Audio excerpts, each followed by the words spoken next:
So at the premiere of Multiverse of Madness, Kevin Feige was asked many questions obviously about the film and the multiverse, about how it broke, and we haven't really known how it broke from Loki and No Way Home and stuff like that.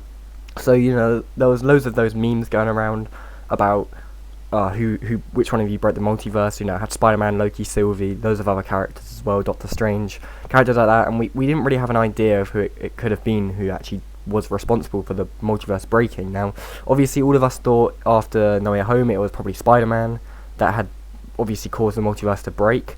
But in an interview that Kevin Feige had in the Multiverse of Madness premiere last week, he did confirm that it was Loki and Sylvie that did cause the multiverse to break, and obviously they caused the multiverse to break by killing He Who Remains, who had control practically of the whole multiverse. He was in control of every timeline, and because he wasn't there to control the timelines, it all broke loose in No Way Home. That was why it happened in No Way Home, because He Who Remains wasn't there to stop it. So all of that happened because He Who Remains, and maybe Multiverse of Madness. Spoilers.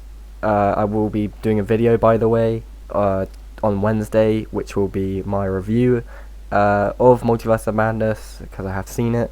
So obviously there'll be spoilers in that, and probably be spoilers in a minute.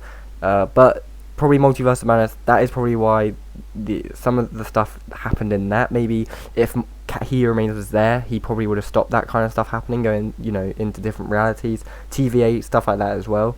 But He Remains wasn't there, and the whole TVA system has probably changed, especially as we've seen in Loki's finale. We saw that Kang had arrived now because of the death of He Who Remains. And yeah, I think Loki, obviously, it's more Sylvie that was responsible for the death of He Remains, which caused the multiverse to break. But I guess you could say Loki had a part to play in it as well. But obviously Loki did try to stop Sylvie, but he couldn't, because she killed him and didn't kill Loki, but she pruned him and back to the TVA, and then obviously Sylvie killed He Who Remains. So yeah, they were responsible for this, which I think is pretty cool. I think it does make a lot of sense. The future of the MCU in the multiverse is looking amazing. And I think obviously we're going to find out a lot more about this in Loki Season 2.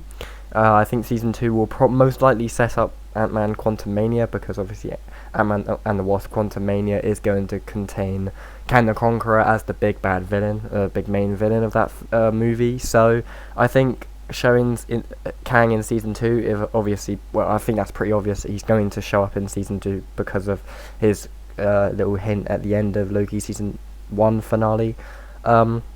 And yeah, Kang has had many appearances in the last few days, in last few MCU projects as well, because in Moon Knight he got a Pharaoh Ramatut teaser, and that is obviously a Kang variant.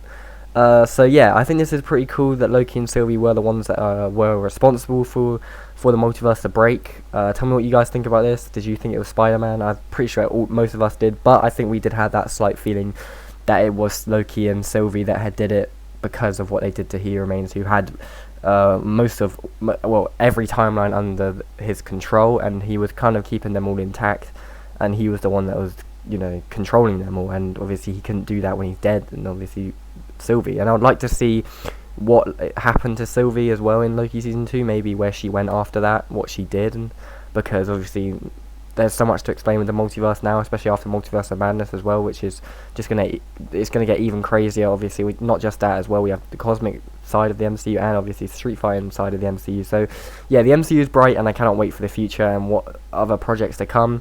I will be, obviously, like I said in the video, I will be doing the Multiverse of Madness review on Wednesday, so stay tuned for that. It will have spoilers in it, obviously, but I'll put that in a video. I hope you enjoyed this video today. Hope you had a good day, and I'll see you in the next one.